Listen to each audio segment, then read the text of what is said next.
Estas noches voy a meditar en textos extraídos del capítulo 14 de San Juan. El primer texto para esta noche está ahí, versículos Juan 14, 1, 2 y 3. A partir del capítulo 13 del anterior, Jesús ya comienza a despedirse de sus discípulos. Ya se está aproximando la cruz. Los capítulos 13, 14, 15 son capítulos de despedida, capítulos interesantes. Dicen que cuando una persona va a morir, dice las cosas más importantes de la vida. Aquí Jesús ya se acerca de la cruz y está hablando de cosas importantísimas. El texto de esta noche dice así: no se turbe. Ese turbe es no se entristezca, no se asuste, no se desespere, no se turbe vuestro corazón. Ahora es interesante que cuando Jesús le dice esto a los discípulos están viviendo un momento difícil, están tristes, están preocupados porque Jesús ya les está anunciando su muerte. Ya les dice que se están dirigiendo a Jerusalén, donde será crucificado. Herirán al pastor y las ovejas quedarán como ovejas sin pastor. Uno de ellos lo traicionará. Entonces, este es un momento difícil, este es un momento triste. Jesús los ve con los rostros compungidos, afligidos, y les dice: no se turbe vuestro corazón. Creéis en Dios, creed también en mí.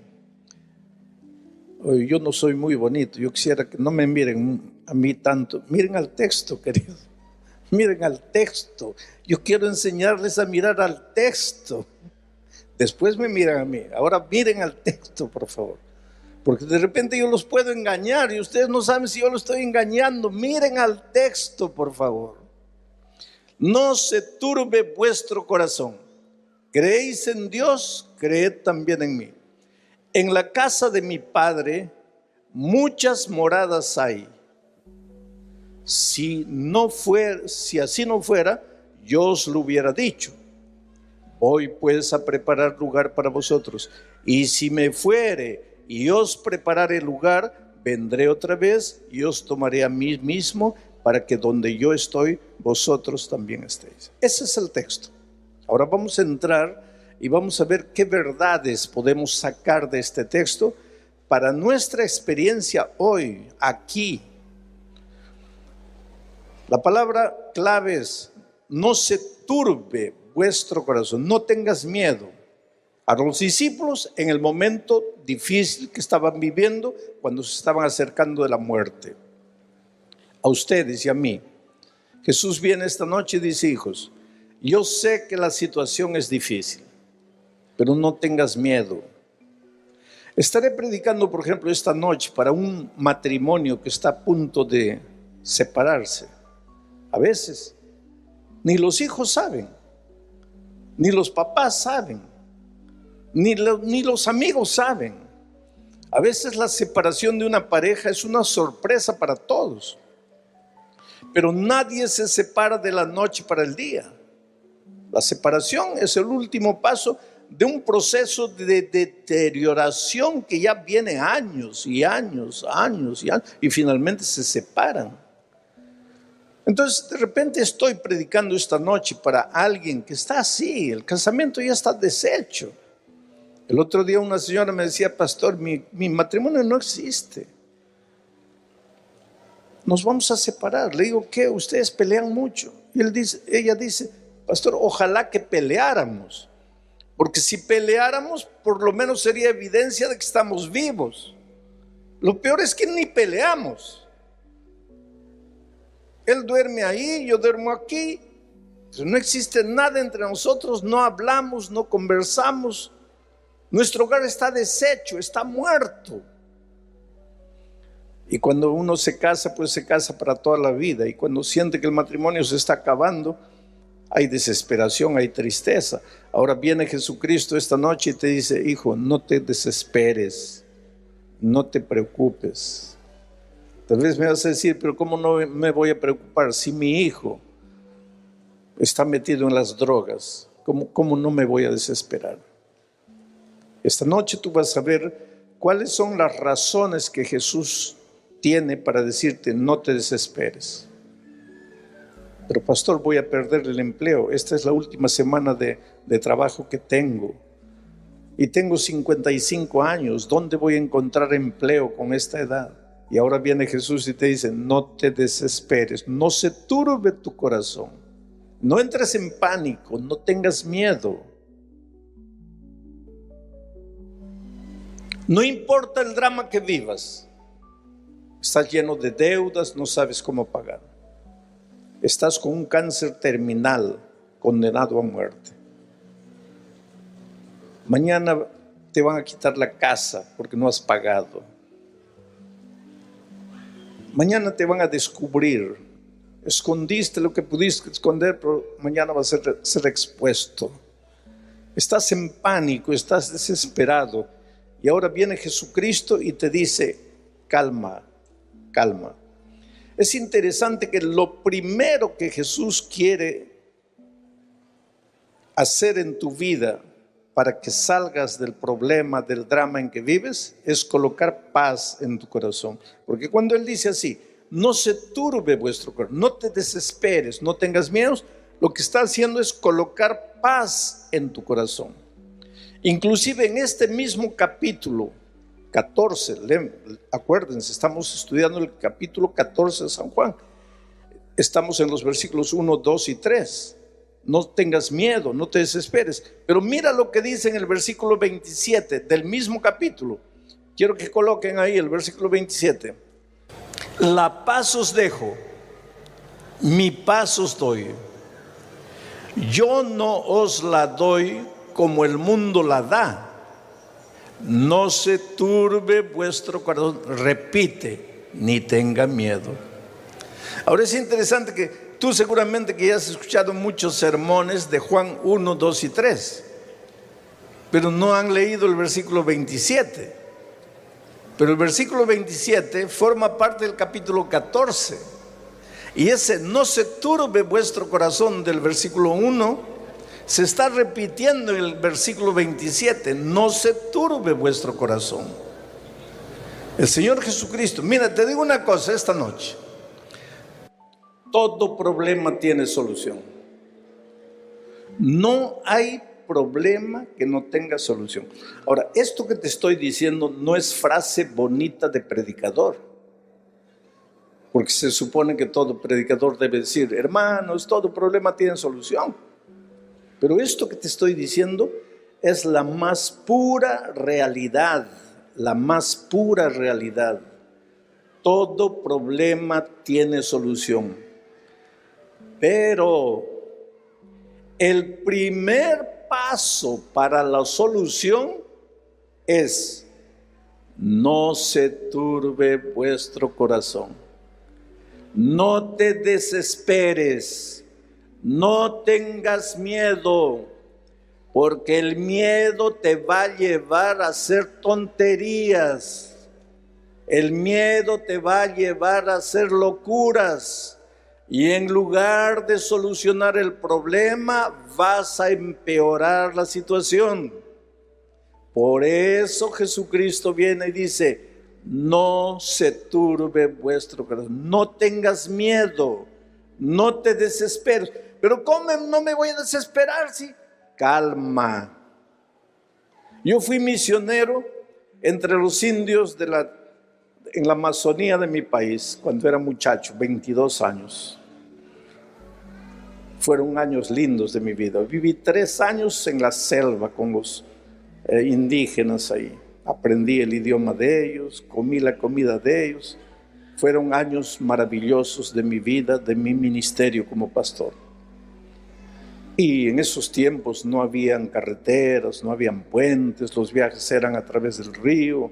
Muchas veces uno llevaba un machete en la mano abriéndose camino en medio de la selva.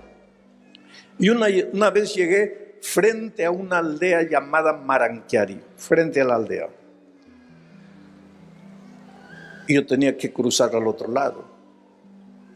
Y los hermanos estaban allá, esperándome. y me arrojé al río y comencé a nadar, cruzando. Pero de repente sentí que la corriente me empezaba a llevar. Y los hermanos allá me gritaban y el agua me comenzó a llevar. Y yo comencé a agitarme más. Por eso te digo, no te desesperes. Yo me desesperé. Yo pensé que me ahogaba. Yo pensé que la corriente me llevaba. Comencé a dar manotazos. Y cuanto más manotazos daba, más me cansaba. Y cuanto más me cansaba, menos podía salir. Si no fuera porque los indios se arrojaron al agua y me agarraron por allá y me rescataron, yo estaría muerto. Pero yo me acuerdo que el jefe indio, una vez que me rescató, una vez que me recuperé, una vez que me tranquilicé, me dijo así: pastor, la próxima vez que usted está en peligro, no solo del río, sino de cualquier peligro, repítase 1, 2, 3, 4 veces a usted mismo, repítase: si me desespero, estoy muerto. Si me desespero, estoy muerto. Solo que el indio me estaba dando el consejo que Jesús te está dando esta noche. No te desesperes. Pero pastor, ¿cómo no me voy a desesperar si mi situación? Es que usted no conoce mi situación. No, yo no conozco tu situación, pero conozco las palabras de Jesucristo que dicen: no te desesperes, no tengas miedo, yo voy a colocar paz en tu corazón, pero cuidado, mira lo que dice el texto. Te voy a dar la paz, te voy a dar mi paz, pero mi paz no es como la paz que el mundo te da. ¿Qué quiere decir eso? Mi paz, dice Jesús, no es como la paz que el mundo te da. ¿Cómo es la paz del mundo? ¿A qué le llama paz el mundo? Ausencia de guerra, ausencia de conflicto, ausencia de dificultades, todo calmo y tranquilo. Para el mundo eso es paz. Para Jesucristo eso no es paz. Por eso dice: yo te voy a dar mi paz, pero mi paz no es como la paz del mundo, que todo tranquilito, sin problemas, sin dificultad. Mi paz es diferente. ¿Cómo es tu paz? En este mundo vas a tener problemas. En este mundo tus seres queridos van a morir. En este mundo vas a contraer cáncer. En este mundo vas a perder el empleo. En este mundo vas a ser traicionado. En este mundo te van a rechazar. En este mundo te van a perseguir. En este mundo va a haber violencia, va a haber pobreza. Pero en medio de todo eso, tú vas a dormir tranquilo cuando tengas mi paz. El mundo te enseña que paz es todo maravilloso. Yo no te enseño eso, dice Jesucristo, porque tú estás viviendo en un mundo de dolor, en un mundo de dificultades, en un mundo de pecado. Por eso es que tenemos que tener seguridad de que Jesús vuelve, porque cuando Jesús vuelva, ahí sí, Él le va a poner un punto final a la historia del pecado. Pero mientras que Jesucristo no vuelva, estarás caminando en el desierto de esta vida, y en esta vida vas a encontrar dificultades. A pesar de las dificultades, no te desesperes. Por favor, vuelvan al texto original, versículos 1, 2 y 3, porque ahora voy a seguir desarrollando el texto. En este mundo vas a tener dificultades, pero no te desesperes. Ahora, ¿dónde está el secreto? Dice: no se turbe vuestro corazón. ¿Cuál es la clave para que no tengas miedo? Respóndeme de acuerdo al versículo. ¿Cuál es el secreto para no tener miedo? No se turbe vuestro corazón. Creer. Ese es el secreto. Tienes que creer. Y si crees en Dios, mi Padre, vas a creer en mí, porque mi Padre y yo somos solo uno. Si crees las palabras de mi Padre, vas a creer en mis palabras, porque yo he hablado las palabras que el Padre me ha dicho que hable. Creer. El problema es, querido, que en esta vida le creemos a todos, menos a Dios. Lo que más hacemos es creer en las personas. Les voy a hacer 2 ilustraciones. El otro día yo recibí un email y ese email decía así: usted acaba de recibir una herencia de 230 millones de euros y lo hemos estado buscando por todas partes hasta que finalmente lo hemos encontrado. Mándenos su dirección, su nombre completo, su documento, el número de su cuenta bancaria y le depositaremos su herencia de 230 millones de euros, ni siquiera dólares, euros. ¿Por qué ustedes están sonriendo? Porque ya han recibido el email. Ahora, mi pregunta es, ¿por qué tú crees que hay gente que se da el trabajo de mandar ese tipo de emails? ¿Por qué? Porque infelizmente hay gente que cree. Mira, cree que ha ganado una herencia de 230 millones de euros. ¿De quién? No se sabe, pero ha ganado la herencia. Manda el nombre, la dirección, el número de la cuenta bancaria y la herencia nunca entra, y cuando se da cuenta ya le han sacado 1,000 pesos. Ahora 1,000 pesos de aquí, 1,000 pesos de allá, los tipos están millonarios. Ahora viene Jesús y dice: está todo oscuro, la vida llena de problemas, pero no tengas miedo, cree en mí. Y ahí no logras creer. Yo estaba saliendo ahí en un país comunista del otro lado del mundo, una noche veo a un hombre alto llorando y me di cuenta que en la hora del llamado yo decía a las personas que vengan adelante aceptando a Jesús, y él lloraba y ahora lo veo afuera llorando. Y cuando me acerqué, él me reconoció y me abrazó y llorando me dice: pastor, mi vida está de cabeza para abajo. Soy un pobre alcohólico, pierdo el empleo constantemente, mi esposa me quiere abandonar porque yo no mantengo la casa, yo soy una desgracia, yo no sé para qué vivo. Pastor, yo necesito a Dios, pero no logro creer porque desde cuando era niño me han enseñado a no creer.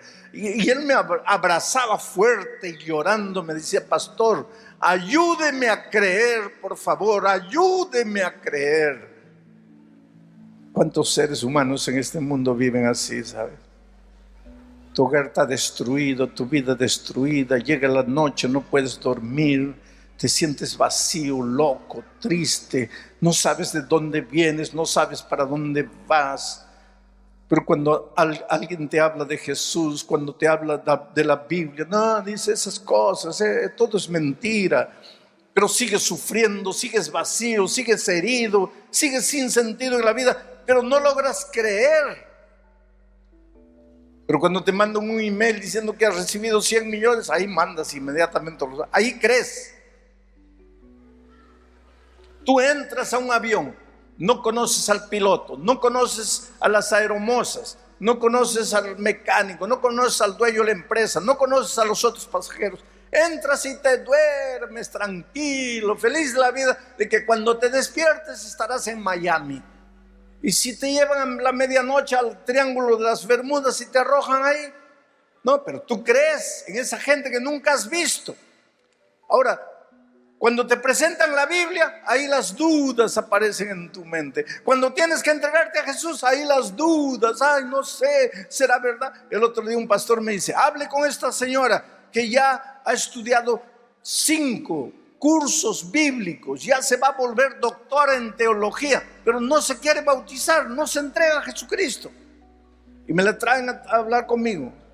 Viene con 3 hijitos chiquitos, toda triste, se nota el sufrimiento en el rostro.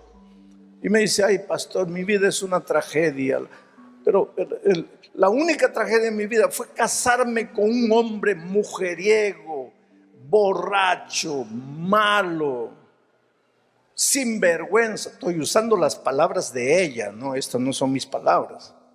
sinvergüenza, mujeriego, malo. Le digo, pero ¿por qué le dices mujeriego? Pastor, me engaña con todas las mujeres. Ahora ya se ha ido con una, ya me ha dejado con 3 hijos aquí. Le digo, pero tú no te dabas cuenta de eso cuando eran novios. ¿No te engañaba? Sí, me engañaba, pastor, con todas mis amigas me engañaba. Pero ¿y por qué te casaste?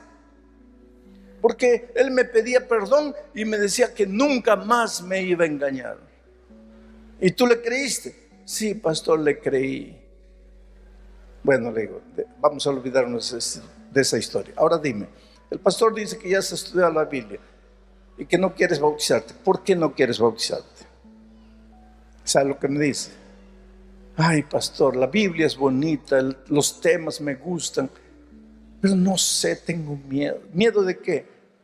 Miedo de que me estén engañando, pastor, porque yo tengo amigos que me dicen que me están lavando la cabeza, que me están engañando. Ay, yo no sé si creer, si no creer. Yo no le dije nada, pero al sinvergüenza borracho le creyó.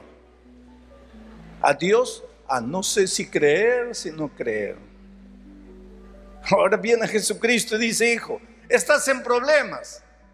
Tu vida está llena de dificultades, no tengas miedo, pero para no tener miedo y para saber que hay solución para tu problema, paso número 1, cree.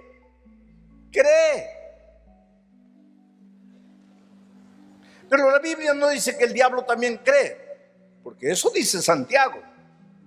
El otro día alguien me dice, pastor, ¿el diablo es ateo? No, el diablo no es ateo, el diablo es creyente. Santiago dice, ¿crees? Haces bien. El diablo también cree y tiembla. ¿Y por qué no se salva el diablo? Porque el creer del diablo es teórico. El creer del diablo es, amén, amén, sí, ese es el creer del diablo. Pero el creer del cristiano es comprometerte. No es solo ir una vez por semana a escuchar un sermón. No. Comprometerte, entregarte al Señor Jesús, caminar con Él, vivir con Él, estudiar la palabra de Dios todos los días, orar constantemente. En esa convivencia estás comprometido y ahí tú crees, porque para creer en una persona, tú tienes que convivir con la persona. Tú no puedes creer en una persona que no conoces, y no puedes conocer a una persona si no convives con esa persona. Para creer en Dios tienes que convivir con Dios a través del estudio de la palabra, a través de la oración, a través de la testificación. Tienes que conocerlo, y una vez que lo conoces, crees. Y cuando crees, sabes que este dolor, este sufrimiento, este cáncer, esta miseria, esta violencia, todo es pasajero. Eso es lo que Jesús te dice, mira, no se turbe vuestro corazón. ¿Creéis en Dios? Creed también en mí. Porque todo es pasajero. ¿Por qué todo es pasajero? Porque en la casa de mi Padre, ese texto es interesante, en la casa de mi Padre. Ustedes saben que la Biblia no fue escrita en español, fue escrita en griego. Les voy a enseñar una palabra griega esta noche, la palabra casa, oikos. Pero hay otra palabra parecida, oikia. Oikia quiere decir hogar. Oikos, la casa, de las paredes, ladrillo. Oikia, el hogar. Un hogar puede tener oikos, pero no necesita tener oikos para ser hogar. ¿Entiendes lo que estoy diciendo? Un hogar puede vivir debajo del árbol, porque todo lo que se necesita es amarse.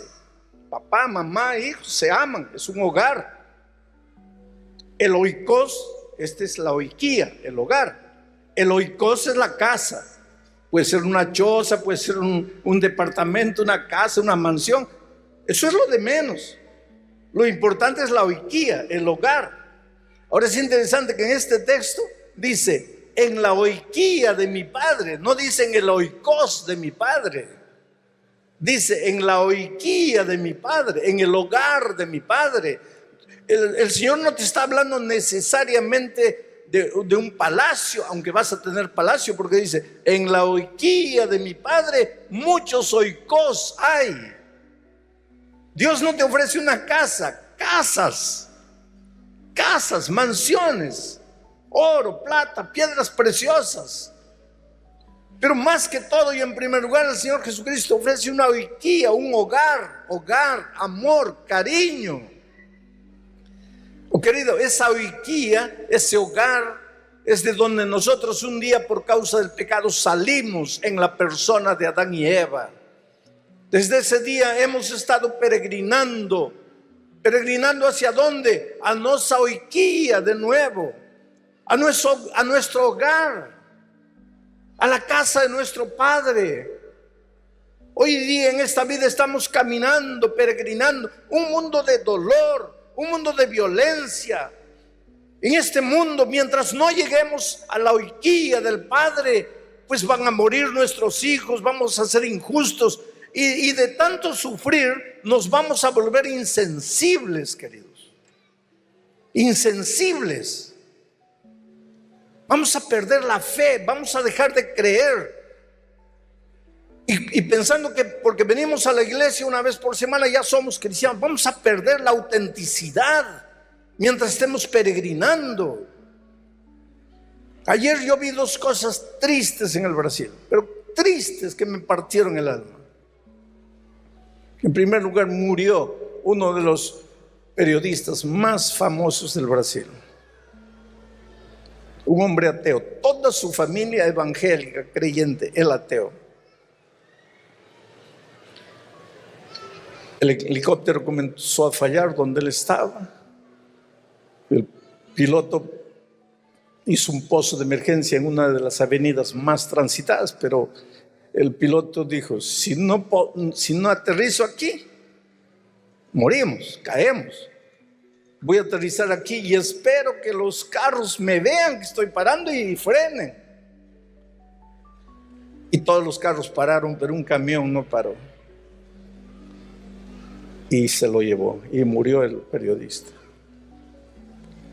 El helicóptero se hizo carbón, humo, ceniza, pegó fuego inmediatamente. Ahora, la escena triste no es esa, porque en este mundo ya casi estamos acostumbrados al dolor y a la tristeza. La escena que me conmovió es lo que pasó con el chofer del camión, que no murió, salió ileso.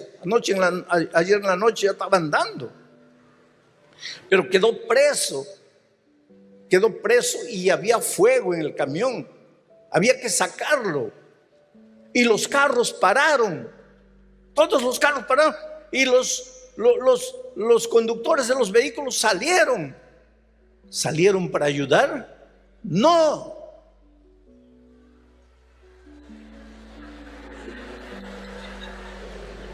el hombre muriendo y la gente. Este es el mundo miserable que vivimos.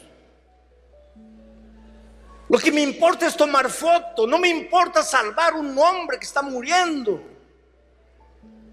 Y de repente aparece una joven señora, elegantemente vestida, que también estaba ahí en el carro, dejó su carro, se trepó al ómnibus y con las manos trataba de abrir desesperada. Todavía hay gente que valoriza la vida, mientras otros, la mayoría, valoriza la foto. Este es el mundo. Estamos peregrinando y mientras estamos peregrinando nos volvemos insensibles. Un mundo sin alma, un mundo sin corazón, donde lo que me interesa no es la palabra de Dios, son las redes sociales. Yo no tengo nada contra las redes sociales, que Dios uso para predicar la palabra de Dios, pero cuando esto nos quita el alma, La otra escena sucedió en la tarde, en la escuela, donde mis nietos estudian. Un niño que va a las clases en su silla de rueda porque nació así. Fue derrumbado por otro muchacho que corría, cayó, se quebró la clavícula, se quebró la pierna, el pobre ya tiene problemas congénitos.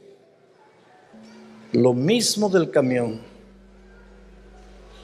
Todos los muchachos sacaron el celular.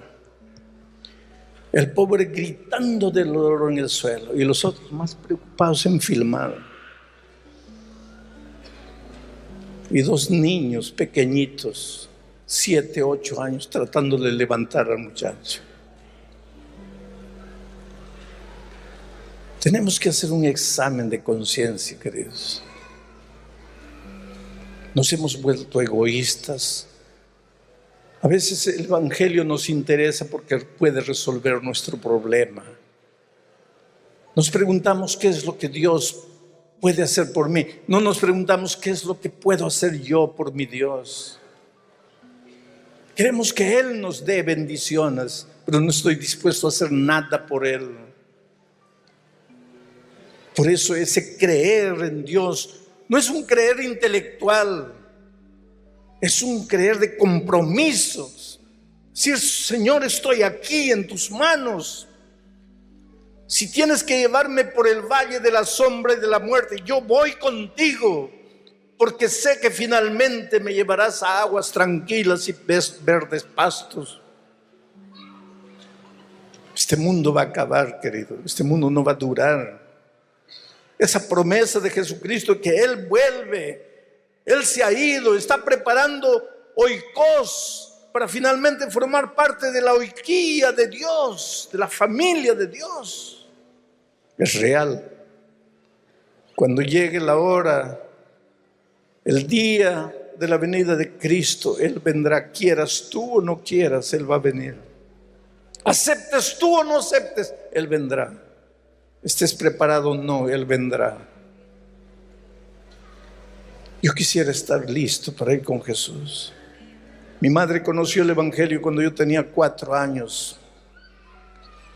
Yo la veía cantando de la segunda venida.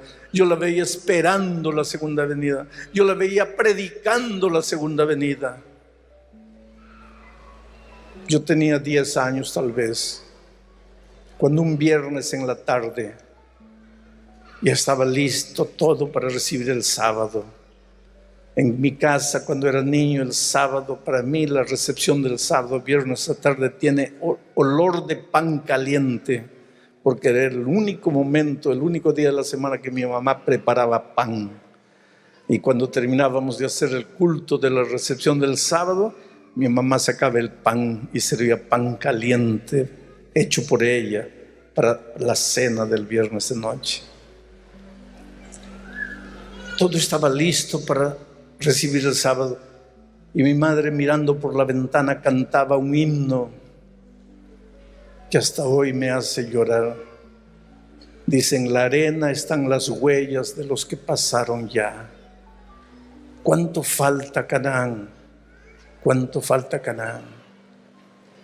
Muy cansados, tan cansados estamos ya de caminar. ¿Cuánto aún? ¿Cuánto falta Canaán? Y mi madre lloraba. Y yo, muchachito de 10 años, me acerqué y le dije: mamita, ¿por qué lloras? Y ella me miraba y decía: hijo, no vas a entender. Un día, hace años, miles, nuestros padres dejaron la casa del Padre, y desde ese día hemos estado peregrinando, hemos estado vagando. Está en la hora de regresar para casa, pero yo no sé cuánto falta. Mi madre vivió muchos años. Yo ya era pastor cuando un día me sorprendieron con la llamada: tienes que venir esta noche porque mamá no pasa de esta noche. Tomé el primer avión y viajé a Lima. Esa noche mi madre descansó. Y cuando estaban colocando su cuerpo en la tumba, vino a mi memoria aquel viernes de tarde en que ella cantaba: falta mucho, ¿cuánto falta? ¿Cuánto aún? Ella murió y Cristo no vino. Pero murió en la bendita esperanza, porque yo me acuerdo la última vez que hablé con ella y ella todavía estaba consciente por teléfono. Me dijo: hijo, ¿dónde estás? Le dije: mira, estoy en otro país, lejos de ti. Y ella me dice: hijo, continúa, no vengas, estoy enferma, pero no vengas.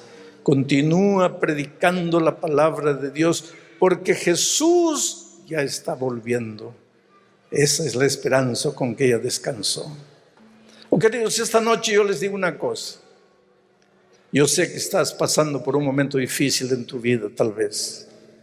Todo tiene solución. Tienes que creer en Dios. No puedes creer, ve a Él y dile: Señor, dame un corazón capaz de creer. Ayúdame a creer. Y cree que todo esto es pasajero. Cree en la venida de Jesús. Él viene. Y Él viene para colocarle un punto final a la historia del pecado en esta vida. Yo conocí a un hombre malo, ¿sabes?, que decidió matar a la esposa el día de su bautismo. Ella iba a ser bautizada en el río y él se subió a un árbol con la escopeta. Y él dijo: en el momento que ella entre al agua, yo desde aquí la mato. Y la esposa entró al agua y él apuntó. Pero como son las cosas divinas, la rama donde estaba él encima del árbol se rompió y él cayó y no cumplió con su propósito. Pero ese día entendió que él estaba luchando contra Dios y se entregó a Jesucristo. Y cuando murió, sus últimas palabras fueron: Él viene, Él ya viene. En este mundo nos puede parecer utopía la venida de Cristo. En este mundo materialista puede ser que la venida de Cristo nos parezca una leyenda, pero la palabra de Dios es eterna. Y el Señor Jesucristo dijo: si crees en mi Padre, cree en mí. Voy a volver. Y ahora miren la figura maravillosa del último versículo: te voy a tomar, si yo me fuere. No, el versículo, vuelvan al otro, el versículo 3. Si yo me fuere, una vez que prepare el lugar para ustedes, vendré otra vez. Os tomaré a mí mismo. Eso es lo que Dios quiere, traerte, porque en Él no hay dolor, en Él no hay sufrimiento. Él quiere traerte. Y desde ese día Él te está llamando y te dice: hijo, ven a mí, ven a mí, ven a mí, entrégate. Por eso esta noche te voy a hacer una invitación. Esta invitación no es para aquellos que ya un día fueron bautizados en la iglesia. Ustedes ya tomaron su decisión, ya se levantaron, ya fueron adelante. Yo quiero hacer una oración especial esta noche aquí. Por ti, querido amigo, amiga, que has aceptado una invitación de un vecino, de un compañero de trabajo, de un familiar, de un amigo, y que has venido esta noche para escuchar la palabra de Dios. Yo te digo, tu problema tiene solución, y la palabra de Jesús es: no tengas miedo, cree en mí. Si esta noche tú quieres decirle: oh Señor, yo quiero creer en ti, yo te voy a pedir que te levantes y vengas aquí adelante, porque quiero hacer una oración especial por ti.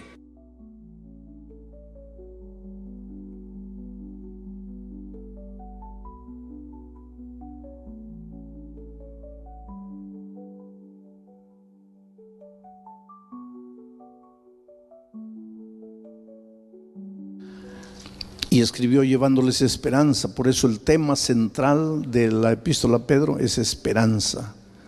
Y esperanza cristiana no es lo que es esperanza en el diccionario. Esperanza en el diccionario es el deseo de que ocurra algo bueno en el futuro. Pero la esperanza cristiana no es el deseo de que ocurra algo bueno en el futuro. La experiencia cristiana es la seguridad de que va a suceder algo bueno mañana para ti. Seguridad, no es expectativa, es seguridad. ¿Y por qué? Porque la esperanza cristiana se basa en la palabra de Dios, y la palabra de Dios permanece para siempre. Vamos al texto entonces. Bendito el Dios y Padre de nuestro Señor Jesucristo, que según su grande misericordia. ¿Cuál sería un sinónimo que tú podrías usar para misericordia? Si pudieras sacar misericordia y colocar otra palabra, ¿cuál sería esa palabra? Piedad, ¿qué paz? ¿Qué más? Amor, especialmente amor, porque en realidad la misericordia es el amor elevado a la infinita potencia. Es el amor concentrado, es el amor aumentado, misericordia. Y ese es un atributo de Dios, porque Juan dice que Dios es, ¿qué cosa? Amor. Y aquí Pedro usa la misericordia como un atributo de Dios. Dice así: bendito el Dios y Padre de nuestro Señor Jesucristo, que según su grande misericordia nos ha regenerado en esperanza viva. Nos ha regenerado. ¿Cuál sería un antónimo de la palabra regenerado? ¿Saben lo que es antónimo? Antónimo es lo contrario. ¿Cuál es el antónimo de día? Noche. ¿Cuál es el antónimo de triste? Alegre. ¿Y cuál es el antónimo de regenerado? Hay varios antónimos, que podría ser depravado, podría ser malogrado, podría ser deteriorado. Y para que tengas una idea de lo que es deteriorado, deja un plátano bonito y obsérvalo. Al día siguiente, al otro día, se comienza a negrear, ¿no? Una semana después, el plátano está ahí, está deteriorado. Pero nosotros, cuando se refiere a la fruta, usamos otra palabra para decir está deteriorado. Decimos está podrido, pero la palabra parece fea, ¿no? Ahora, ¿un ser humano se puede podrir? Claro. Si se puede deteriorar, deteriorarse es podrirse, pero también es depravarse, es malograrse, es degenerarse. Pero ahora viene Cristo, agarra lo que ha encontrado, depravado, podrido, degenerado, deteriorado. ¿Y qué hace Cristo? ¿Cuál es la palabra? Regenera, restaura, hace de nuevo, lo vuelve verdecito, lindo, maravilloso de nuevo. Ahora, ese es un milagro.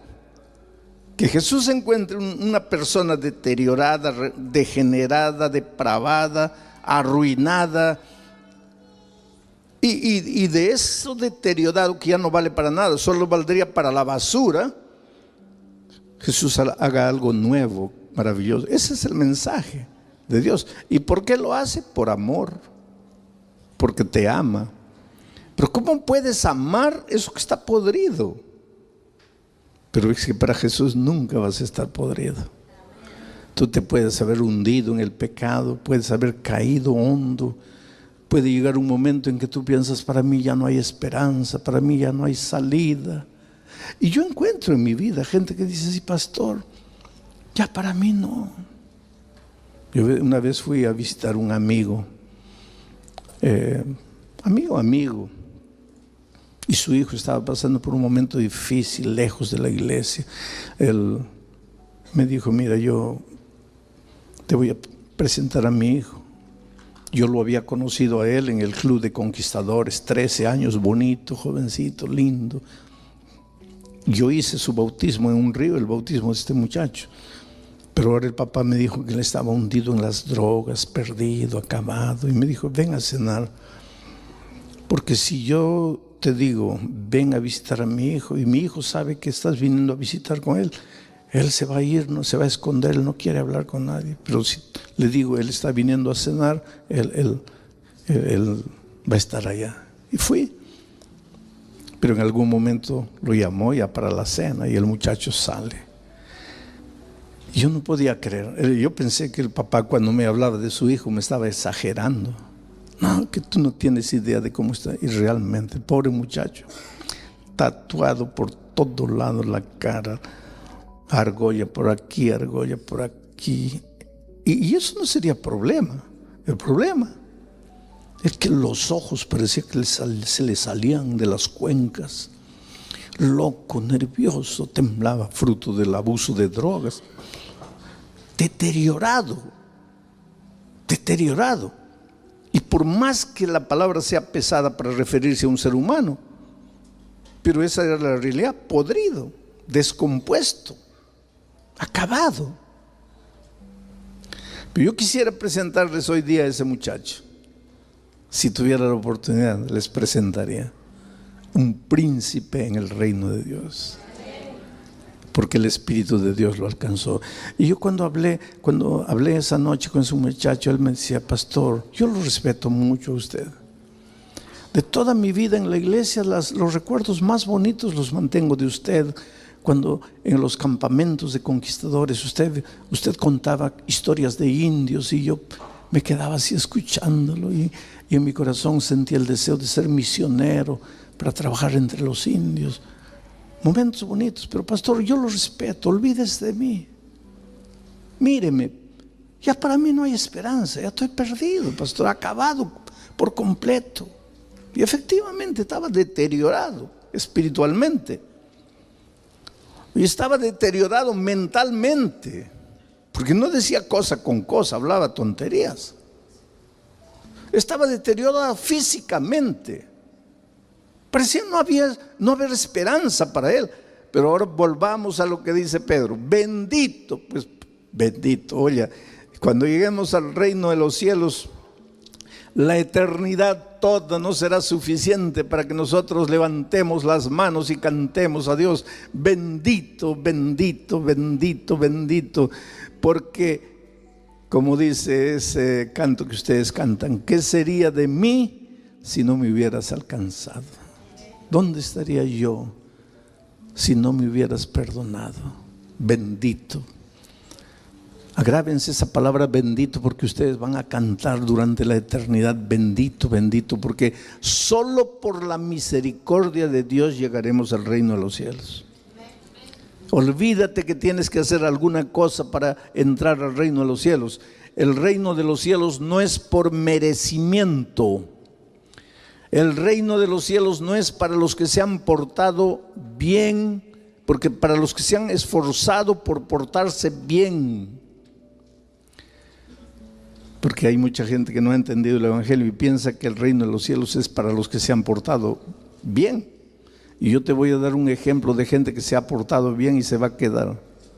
¿Te acuerdas que Jesús, cuando él cuenta en esta tierra él cuenta así como una parábola, y dice así: no todo aquel que me dice Señor, Señor, entrará en el reino de los cielos, sino todo aquel que hace la voluntad de mi Padre que está en los cielos. Muchos me dirán en aquel día, repitan conmigo, ¿qué cosa?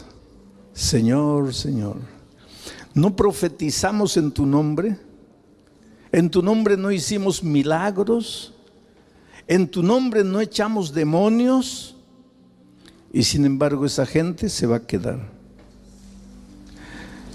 ¿Por qué? Porque no hicieron la voluntad del Padre. ¿Y cuál era la voluntad del Padre?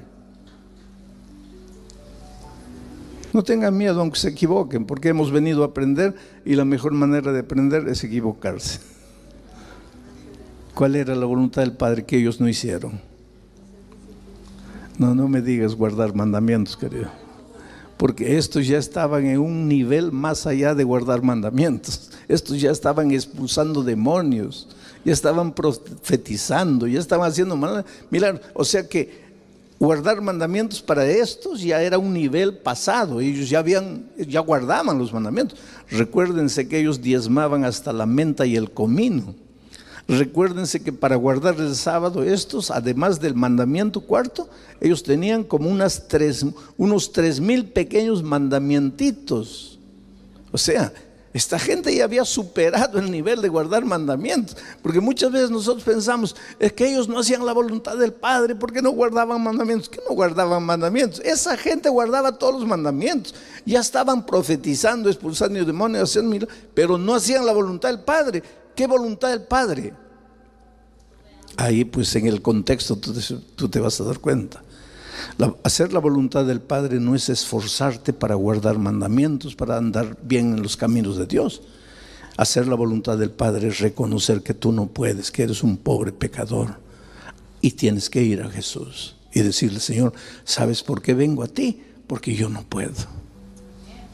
Y cuando tú te entregas a Él como un niño, por eso Él dice: si no fuereis como un niño, no entraréis en el reino de los cielos. Cuando tu hijito de 2, 3 añitos hace alguna tontería, se cae en una travesura, ¿qué es lo que hace? Dime, ¿qué es lo que hace? Viene corriendo a ti. Es así que tenemos que hacernos niños.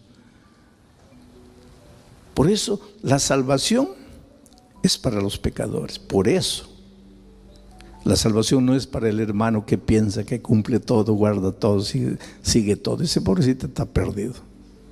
La salvación es para el pecador o para el que se siente pecador. Y porque se siente pecador, va a Jesús. El otro, ¿para qué va a ir a Jesús si él piensa que ya cumple todo y guarda todo y sigue todo? Los que buscan a Jesús son los pecadores. Entonces, bendito el Dios y Padre de nuestro Señor Jesucristo, que según su gran misericordia, según su gran amor, nos ha regenerado, nos ha transformado, nos ha restaurado, nos ha curado, nos ha hecho de nuevo.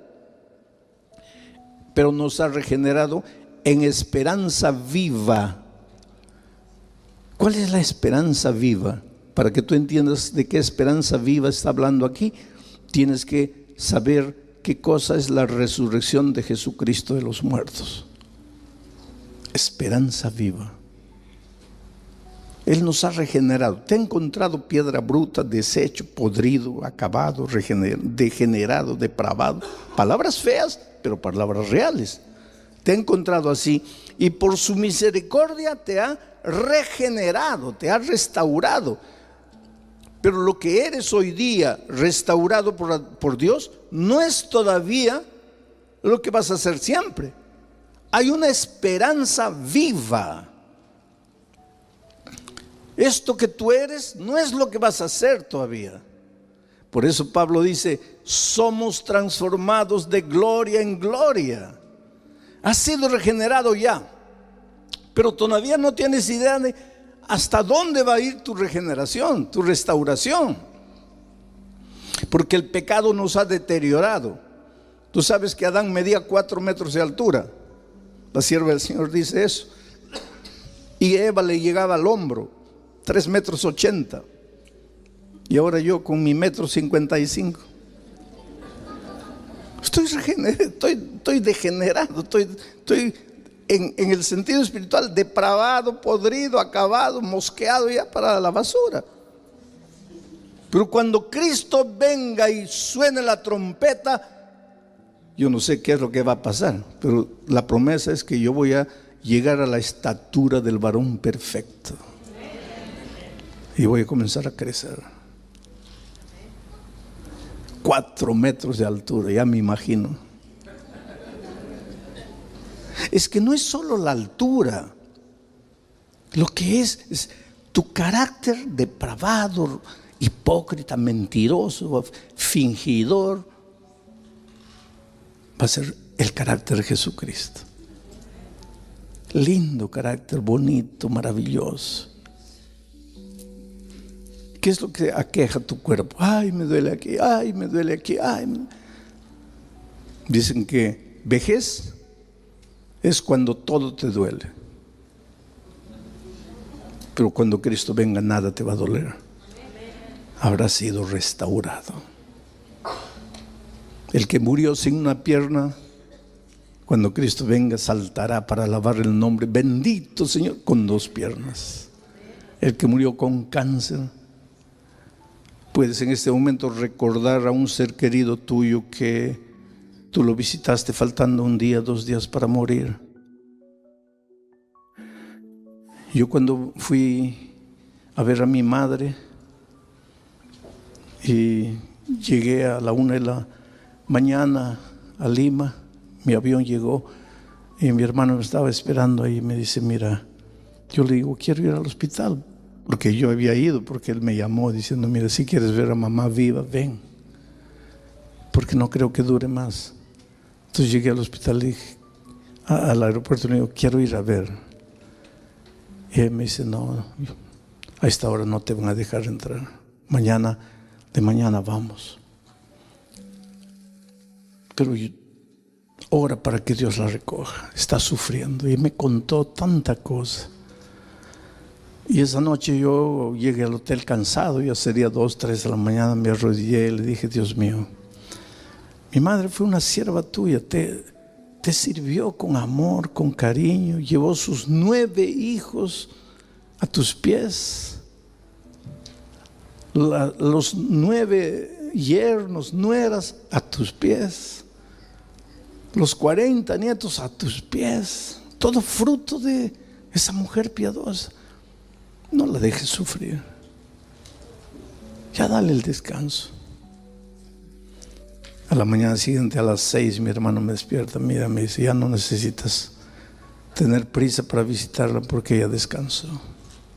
¿A qué hora descansó? A las 3 de la mañana, cuando yo le estaba diciendo a Dios, recógela.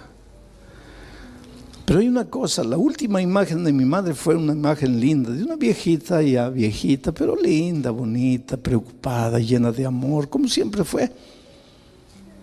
Y cuando llegué ya habían fallecido. Yo no quise verla, porque en mi mente no hay el recuerdo de un cadáver. En mi mente está la viejita linda que me dijo, hijito, que Dios te bendiga, ve al Brasil a cumplir tu ministerio. No la imagen de un cadáver. Pero esta mañana, esta tarde yo te digo, ¿te acuerdas de una persona que amaste mucho, que ya lo viste en el cajón? Estaba deteriorada. Pero cuando Cristo venga, no va a ser así. Ahora trata de acordarte de esa misma persona cuando estaba en la plenitud de la vida. Pues mucho mejor que eso va a resucitar. Eso no es esperanza. Por eso Pedro habla de esperanza viva. Nos ha regenerado en esperanza viva. Amados, ahora somos hijos de Dios, dice Juan, pero todavía no se ha manifestado lo que habremos de ser. Tú no tienes idea de a dónde Dios te va a llevar, qué es lo que Dios va a hacer de ti, transformado de gloria en gloria. Vamos a leer de nuevo el texto. Bendito el Dios y Padre de nuestro Señor Jesucristo, que según su grande misericordia nos ha regenerado en esperanza viva por la resurrección de Jesucristo de los muertos. Porque yo dije, para entender lo que es esperanza viva tienes que entender lo que es la resurrección de los muertos, de Jesucristo de los muertos. Porque cuando Jesús estaba muerto, los discípulos pensaron, aquí se acabó nuestra fe, aquí se acabó todo. Y tú sabes que cuando Jesús murió, el diablo dio la más grande carcajada de su vida. Porque dijo, aquí lo acabé, aquí acabé con la raza humana. Él vino a morir y murió y se acabó, aquí ya no. Pero al tercer día, la carcajada del diablo paró en seco, porque la tierra se abrió. La tierra no fue capaz de detener a Cristo y el Cristo triunfante resucitó. Y ahora Pedro dice, tu esperanza viva tiene que estar fundada en la resurrección de Jesucristo de los muertos. Porque si la muerte, si la tumba, si la tierra no fueron capaces de detener el cuerpo de Cristo, porque Él resucitó, ahí está la esperanza viva que tiene que inundar tu corazón. No importa quién eres, no importa cómo vivas, no importa cuán imposible sea desde tu punto de vista humano que tú te salves, o que un ser querido que tú amas, tú a veces piensas, no, ya para él no hay esperanza, ya él está perdido, ya no hay remedio para él, para ti, en tu opinión, pero no en la de Dios. Tu hijo que está fuera de la iglesia puede estar en la situación más deteriorada, más depravada, aparente, espiritualmente podrido, pero tu esperanza viva de que tu hijo va a regresar no está fundada en una promesa vacía, está fundada en que Cristo murió y resucitó. Y si la muerte no fue capaz de detenerlo a él en la tumba, el pecado no será capaz de detener a tu hijo aquí, porque tu hijo todavía está vivo. Entonces deja que el poder de Dios trabaje en él. Deja que Dios haga por él lo que tú no puedes hacer. Tú simplemente ora a Dios. Y el otro día un padre me preguntó, pero pastor, ¿para qué oro por mi hijo si él no quiere nada con Dios? Ora, ¿sabes por qué? Pero pastor, la oración solo vale cuando la persona quiere. Sí, yo sé. Entonces, ¿para qué voy a orar si él no quiere? Por un motivo. Porque si tú no oras y Dios manda su espíritu a trabajar en el corazón de tu hijo, el diablo, que es diablo, astuto, el diablo le dice a Dios, espera un poco, ¿por qué tu espíritu está perturbándolo a él? Él no ha pedido, él no cree, él no quiere, él no acepta, déjalo. Tú no dices que eres el Dios de la libertad, entonces ¿por qué lo estás molestando si él no pide nada? Y Dios literalmente se queda sin argumentos. Pero cuando tú clamas a Dios y el diablo le dice a Dios, ¿por qué estás molestando si él no te ha pedido nada? Tú le das un argumento a Dios, porque Dios le dice al diablo, yo no le estoy respondiendo a él porque él no me ha pedido nada, yo le estoy respondiendo al papá porque él sí me ha pedido. Tú te das cuenta que la oración intercesora le da a Dios argumento para continuar trabajando. Por eso no te canses de orar por tu esposo que se fue, no te canses de orar por tu hijo que se hundió en el pecado, no te canses de orar, ora, pero Dios mío, no pasa nada. Tienes que mantener en tu corazón la esperanza viva de que si Cristo murió y resucitó, tu hijo también puede morir y resucitar. Yo no soy profeta, pero en el nombre de Dios te digo una cosa. Antes de que Cristo venga, tú vas a tener la alegría de abrazar a la persona que amas y que hoy está fuera de la iglesia.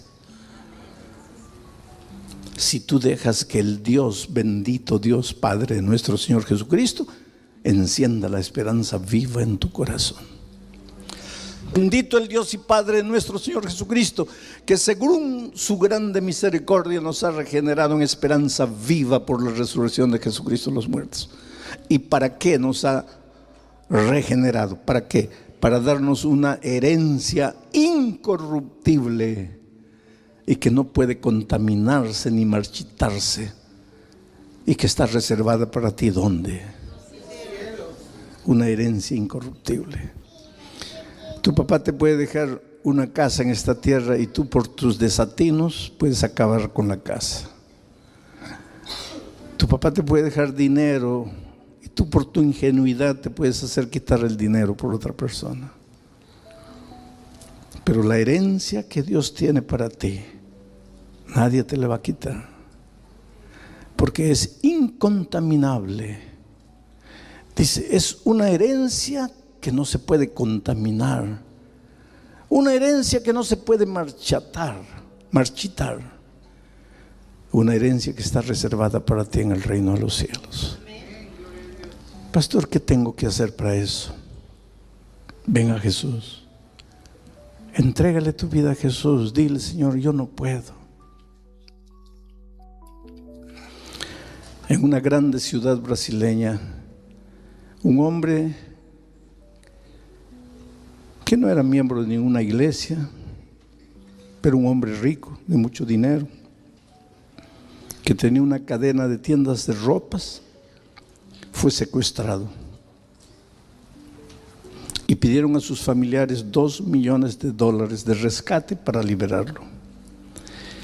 Lo que vivió este hombre durante 7 días que su secuestro duró, marcó la vida de este hombre para siempre. Hubo momentos en que no le daban ni agua. Hubo momentos que no lo dejaban ni salir para ir al baño. 7 días en esa vida. Porque estos delincuentes tratan de minar la autoconfianza de la víctima de tal manera que él mismo les ayude a conseguir el dinero. Y cada vez que los dejaban hablar con la familia, pues él estaba, al principio decía, no entreguen nada, que me maten. Pero pasaron 2, 3 días después de aquella vida infernal, él mismo decía, por favor, consigan el dinero que puedan, ya no aguanto esta vida. Pero eso marcó profundamente su experiencia. Finalmente, después de una semana, no pagaron los $2 millones porque era mucho dinero, pero pagaron todo lo que pudieron conseguir en dólares, porque los secuestradores querían dólares, en billetes de $20. ¿Dónde encontrar dólares? En billetes, solo en billetes de $20. Pero finalmente consiguieron y lo liberaron. Una madrugada lo abandonaron en una carretera solitaria. Lo encontraron caminando, hecho un tonto, perdido. Su ropa maloliente, excremento, orina, enloquecido. Y pues cuando lo descubrieron, supieron que él era el hombre secuestrado, porque fue noticia en todo el Brasil. Lo llevaron al hospital, vino la policía, le hicieron preguntas, pero no viste a nadie. ¿Quién es? ¿No reconociste la voz? No sé quiénes son. Pero él guardó un secreto para él. Porque en uno de los momentos, él logró mirar por la rendija de la puerta y vio solo un rostro con una cicatriz enorme aquí. Y ese rostro quedó marcado en su mente. Y sabes que después que todo pasó, 2 meses después, ya el caso prácticamente estaba archivado, ya nunca encontrarían a los ladrones porque él no daba mucha información, y eso de que él vio el rostro, él no lo dijo a la policía, se lo guardó para él. De repente los familiares, los hijos, la esposa comenzaron a percibir algo misterioso en él. Desaparecía, salía temprano de las tiendas y decía que iba para la casa, llegaba a medianoche.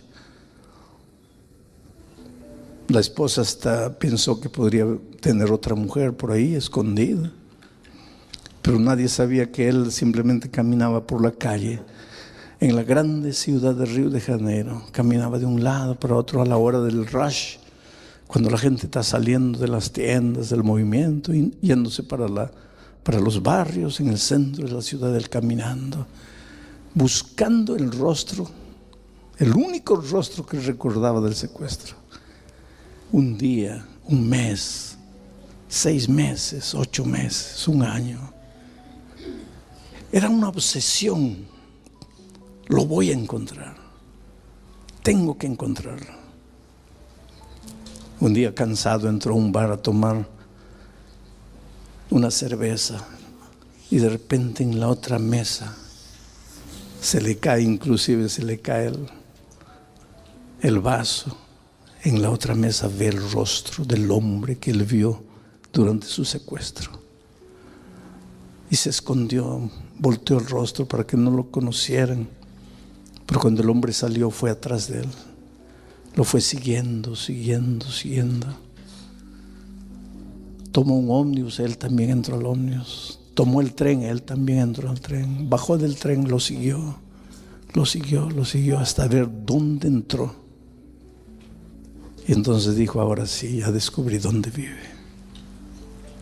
Entonces, como tenía dinero, buscó un bando de sicarios que nada más que eran policías, que hacían trabajos de esta naturaleza. Y el grupo de sicarios le dijo: ¿estás seguro? Sí. Quiero que lo encuentren. Está aquí, esa es la casa. Pero no lo maten a él solo, maten a los 5, porque fueron 5. Quiero que los maten. Y yo les pago mitad, y la otra mitad se los pago cuando ustedes me muestren los 5 cadáveres. Y ahí comenzó el trabajo. En menos de un mes lo llamaron en la noche y le dijeron: mira, trae la otra mitad del dinero porque los 5 están aquí fríos, pero ven con el dinero. Le dieron las indicaciones, él fue, salió de la ciudad, se metió a la periferia. Ahí estaban los sicarios y le dijeron: mira, ¿trajiste el dinero? Sí, bueno, ahí están los 5 cadáveres. Aquí está el que tú reconociste. Y a partir de él, nosotros fuimos a los otros. Lo agarramos a él, mira el rostro de él tan maltratado, pues tuvimos que hacerlo cantar. Pero él contó quiénes eran los otros. Está ahí. Ahora el líder, el cabecilla, es este último aquí. Todos con el rostro cubierto. Y entonces él fue abriendo uno a uno. Ese era el que reconoció. El otro, efectivamente era ese. El otro. Cuando llegó al 5, sacó el trapo. Y cuando vio, dio un grito. No puede ser. Este es mi mejor amigo. Este es mi hermano. Este es el hombre que estaba al lado de mi esposa, de mis hijos, cuando yo estaba secuestrado, ayudándolos, animándolos. No puede ser. Y los sicarios le dijeron: no, ese es el jefe del bando. Ese es el que conocía todos tus movimientos y dio toda la información para los otros. Este hombre enloqueció, ¿sabes? Enloqueció. Lo encontraron con el carro chocado en la carretera, inconsciente. Le preguntaron qué había pasado, no dijo nada, estaba loco. Hablaba incoherencias, no hablaba cosa con cosa, ¿no? Lo internaron en un hospital psiquiátrico y ahí no hablaba con nadie. En las noches salía de la cama desnudo y aullaba como un lobo y daba vueltas a la piscina aullando como un lobo. Le comenzaron a colocar remedios fuertes para calmarlo porque tenía momentos de locura agresiva. Un millonario con la vida destruida, degenerado, depravado, podrido mentalmente. Lo sacaron en Navidad para celebrar Navidad al lado de la familia y trató de suicidarse. La familia no sabía qué hacer, amaban al papá, los hijos, hasta que descubrieron un hospital nuestro, adventista. Pero no es un hospital tradicional, es una especie de retiro de medicina no tradicional, es más de medicina preventiva. Y lo internaron ahí. Tenían mucho dinero. Y ahí nosotros teníamos un capellán, muy amigo mío.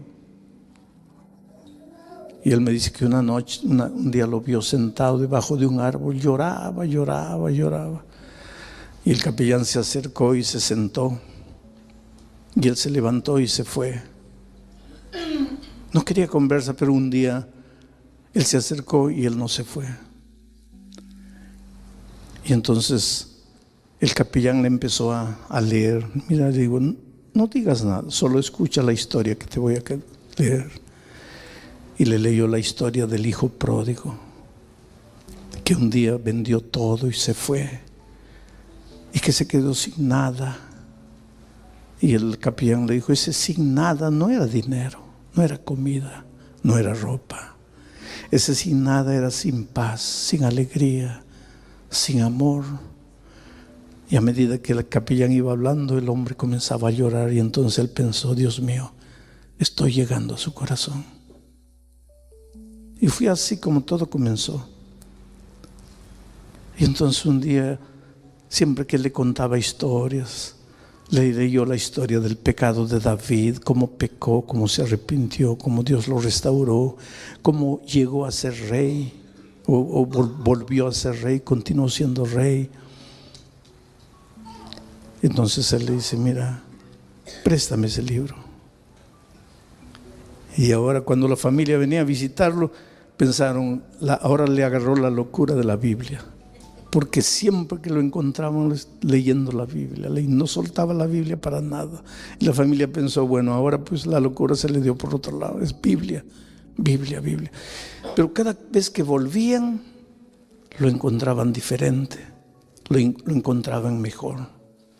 Hasta que un día se dieron cuenta que él comenzó a coordinar sus ideas.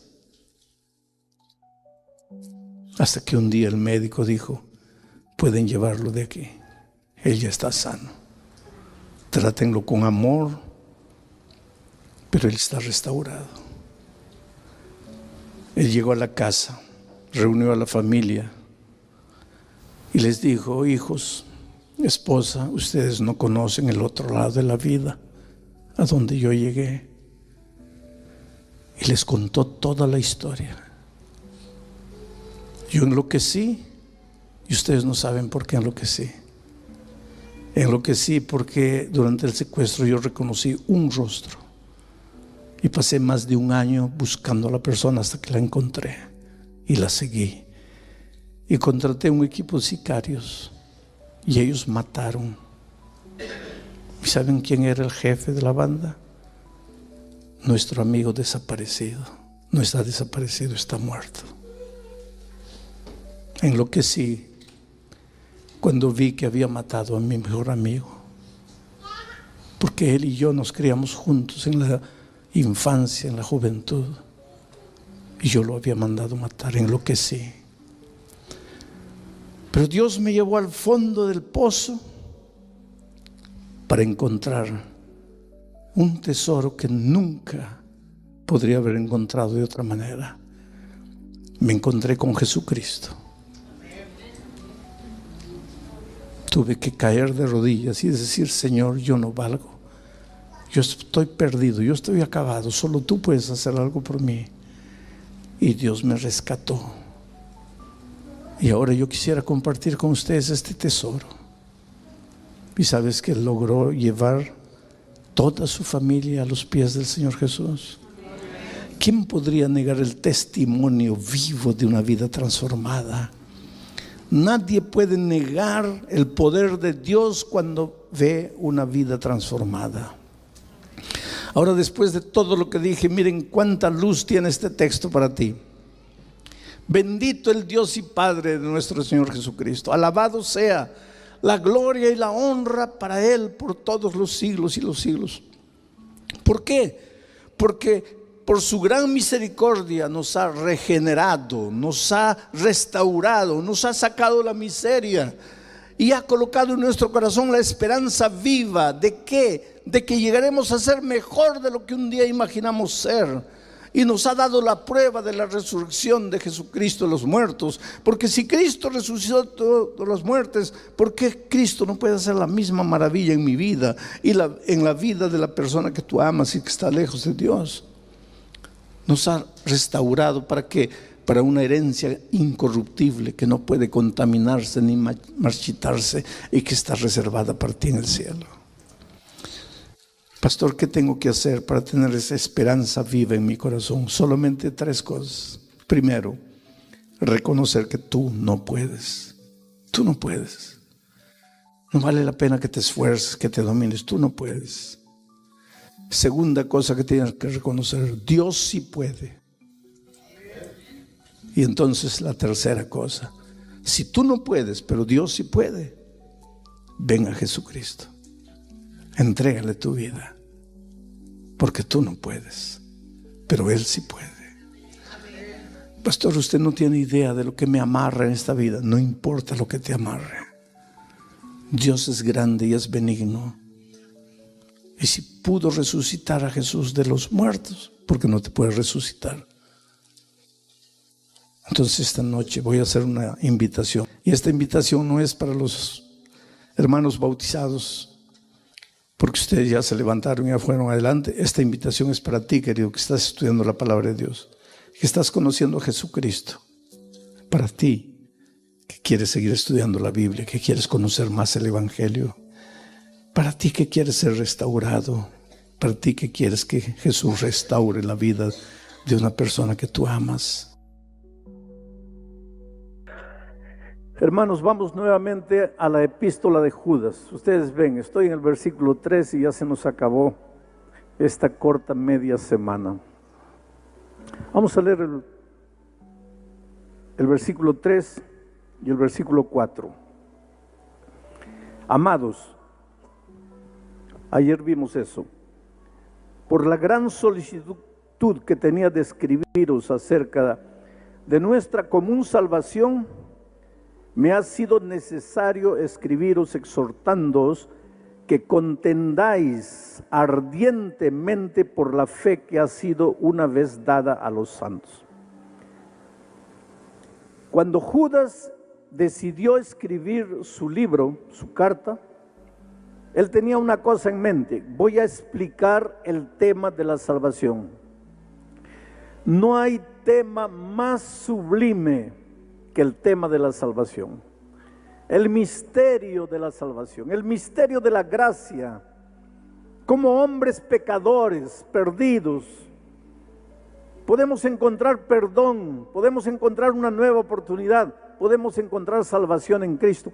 Pues Judas quería tratar ese tema, pero él dice: yo quería tratar del tema de la salvación, pero ya que algunos están entrando a la iglesia torciendo el maravilloso tema de la salvación, necesito exhortaros para que contendáis ardientemente por la fe que ha sido una vez dada a los santos, para que contendáis ardientemente.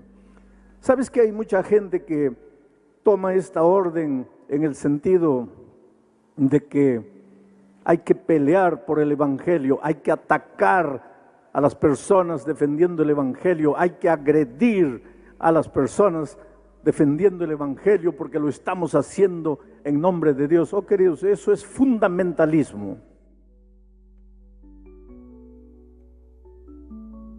Cuando tú atacas a alguien pensando que estás defendiendo el Evangelio, necesitas rebautizarte de nuevo, pero hay que llenar el tanque mitad hielo y mitad agua y dejarte 1 hora remojándote ahí, porque tú, en nombre de Dios y en nombre del Evangelio, no tienes el derecho de dar rienda suelta a tus instintos no sometidos al Espíritu Santo. Porque la primera característica de alguien que ha sido convertido es el amor, porque Dios es amor. Y si Dios es amor y Él tiene una iglesia en esta tierra, la iglesia de Dios en esta tierra es la iglesia del amor. ¿Cómo tú puedes, en el nombre de Jesucristo, diciendo que estás defendiendo el Evangelio, atacar personas, agredir personas? Claro que no agarras piedras, no das tiro a nadie, porque si no ya irías para la cárcel. Pero a veces las palabras son peores que las piedras. Y ahora, en este tiempo de redes sociales, es fácil sentarse en el computador, en el anonimato, y agredir personas. Y en tu cabecita piensas que estás defendiendo el Evangelio. Eso no combina con cristianismo. Jesús jamás haría eso. Y si tú eres un seguidor de Jesucristo, debes permitir que el Espíritu Santo reproduzca en tu vida el carácter tierno, manso y dulce del Señor Jesucristo. Pero entonces, ¿qué es lo que Judas está diciendo aquí? Él dice así: he cambiado el propósito. Dice, primero quería hablarles de la salvación, pero he decidido exhortaros que contendáis. Esa palabra contendáis en griego es el verbo epaginosimai, que literalmente quiere decir que agonicéis defendiendo. No que agredáis, sino que agonicéis defendiendo. Que estés dispuesto a morir por el Evangelio, pero no a matar por el Evangelio, no a agredir por el Evangelio, no a ofender por el Evangelio. Agonizar defendiendo los valores, los principios del Evangelio, a vivir el Evangelio. La mejor manera de defender el Evangelio no es con palabras, es con tu vida. Vive el Evangelio. No hay mejor argumento en favor del cristianismo que un cristiano transformado por el poder de Dios. Mahatma Gandhi, el líder hindú, decía, después de estudiar toda la doctrina cristiana, dijo algo terrible. Dijo, después de estudiar la doctrina cristiana, yo me volvería un cristiano, porque la doctrina es maravillosa. Yo me volvería un cristiano si no fuera por causa de los cristianos. Un cristiano que no ha sido transformado por la gracia de Jesucristo es el peor argumento en favor del cristianismo. Pero mi texto para esta noche no es ese. Eso ya vimos anoche. Dice, yo he decidido exhortaros que contendáis ardientemente por la fe que ha sido una vez dada a los santos. Porque algunos hombres han entrado encubiertamente. Esa palabra encubiertamente en griego es la palabra metaschematizo, de donde viene nuestra palabra metamorfosis.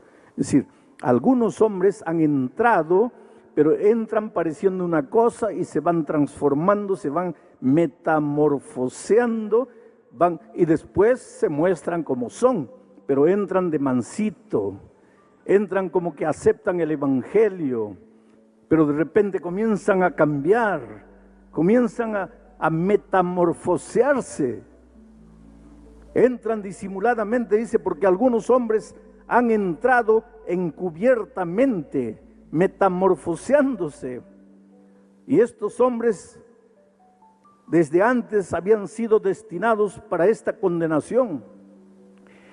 Y miren cuál era el problema de ellos. Dos, primero, estos hombres impíos convierten en libertinaje la gracia de nuestro Dios. Primer problema. Toman la gracia de Jesucristo y la transforman en libertinaje. Y segundo problema, y con este hecho niegan al propio Dios, al único soberano, y a nuestro Señor Jesucristo. Vamos a analizar estos dos conceptos de apostasía que comenzaban a entrar en la iglesia. Dice, estos impíos convierten la gracia de Dios en libertinaje.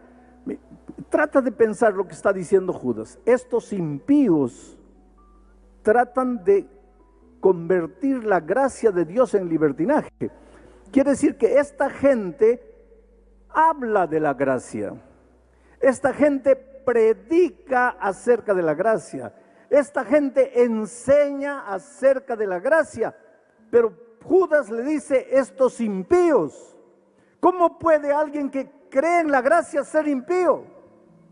¿Cómo puede alguien que predica, que enseña, que canta sobre la gracia ser impío? Pero es lo que Judas dice. ¿Y por qué los llama impíos? La raíz de impío, malo, malvado,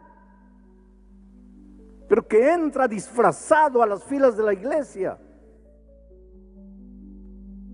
Estos impíos toman un tema tan lindo, tan maravilloso como es la gracia de Jesucristo, ¿Qué es lo que te enseña la gracia de Jesucristo? Hijo, no importa quién eres, no importa cómo vives, no importa lo que has hecho, ven a los brazos del Señor Jesucristo para nacer de nuevo.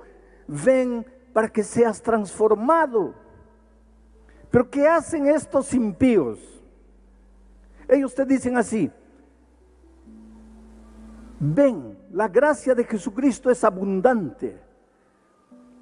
No necesitas hacer nada para salvarte porque Cristo lo hace todo. Tú puedes continuar viviendo en tu pecado, pero Dios es amor, y como Dios es amor, ya estás salvo. Dios es amor, su amor no va a acabar nunca, y como no va a acabar nunca, tú puedes continuar viviendo tu vida de pecado y vas a ser salvo, porque como Dios es amor, finalmente todos se van a salvar. La diferencia es bien sutil. La verdadera gracia de Cristo no es solamente gracia perdonadora, es gracia transformadora. Pero lo que estos impíos enseñaban es: la gracia de Cristo es permiso para que continúes viviendo como quieras vivir, porque Dios te ama tanto que de todas maneras te vas a salvar. Y querido, nunca como hoy hemos vivido en tiempos cuando la gracia maravillosa de Cristo ha sido transformada en libertinaje. Libertinaje no es libertad, porque la libertad demanda responsabilidad. El libertinaje no. El libertinaje es hacer lo que tú quieres, vivir como tú quieres, andar como tú quieres y por donde tú quieres. Eso es libertinaje. Libertad está ligada a la responsabilidad. Nunca como en nuestros días se ha defendido tanto la gracia de Cristo, en el sentido de que puedes vivir como quieras, puedes hacer lo que quieras. Es por eso que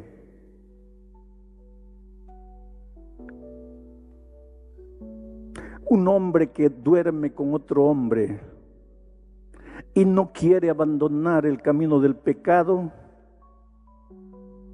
dice que porque Dios es misericordioso y abundante en gracia, lo va a aceptar en su pecado. Oh, querido, Dios te ama mucho. Y te digo una cosa: no hay pecado que puedas haber cometido en la vida que Dios no te pueda perdonar. Dios es poderoso. No hay nada en tu vida que Dios no pueda transformar. Puedes venir a Él leproso, inmundo, sucio, caer a sus brazos, pero su poder, su gracia, su amor te transforma. No te deja como estás. Pero una de las apostasías que estaba entrando a la iglesia en los tiempos de Judas es el hecho de que no te preocupes con tu vida, porque Dios te ama, porque su gracia es abundante. Y en los tiempos de Cristo, para eso había que hacer una cosa. En los tiempos de Judas, para eso había que hacer una cosa. Había que sacar de la Biblia el concepto de la ley. ¿Sabes que en la iglesia primitiva habían dos problemas con relación a la ley? Primer problema, los judaizantes.